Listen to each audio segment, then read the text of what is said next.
मनसेच्या पदाधिकाऱ्यांचा मेळावा पार पडतोय। राज ठाकरे रंगशारदामध्ये दाखल झालेत। अगदी थोड्याच वेळात मनसेच्या पदाधिकाऱ्यांना राज ठाकरे संबोधित करतील।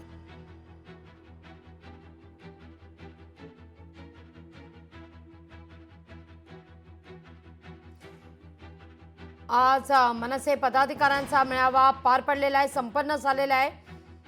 राज ठाकरेंनी या ठिकाणी पदाधिकाऱ्यांना मार्गदर्शन सुद्धा केलेलं आहे।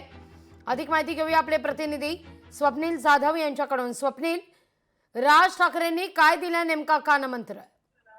लागवी मनसेचा मेळावा जो आहे तो संपन्न झालेला आहे। 1 तासामध्ये मनसे अध्यक्ष राज ठाकरे यांनी काही पदाधिकाऱ्यांना प्रमुख आदेश दिलेले आहेत। दरम्यान काही पदाधिकारी आहेत त्यांना सुद्धा नव्याने जबाबदारी दिलेली आहे, त्यांना सुद्धा कामाला लागण्याचे आदेश देण्यात आलेले आहेत। मात्र जे मेळाव्यामध्ये सांगण्यात आलेलं आहे ते बाहेर कुठेही कोणालाही सांगू नका अशा प्रकारे सुद्धा सूचना ज्या आहेत त्या सर्व पदाधिकारी यांना देण्यात आलेल्या आहेत।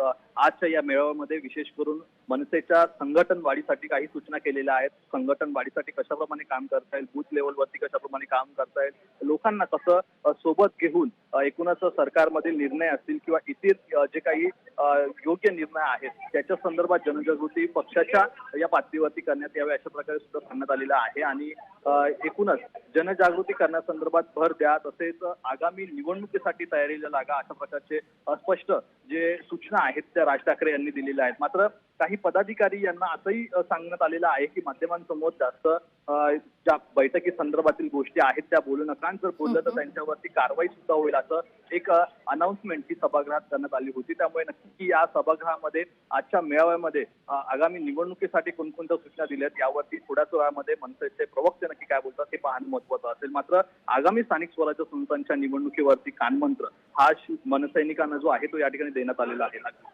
अगदी स्वप्नील, तुर्तास धन्यवाद तुम्ही दिलेल्या एकूणाच्या सविस्तर माहिती करता। लोकशाही मराठी ऐका, पहा, जागरूक रहा।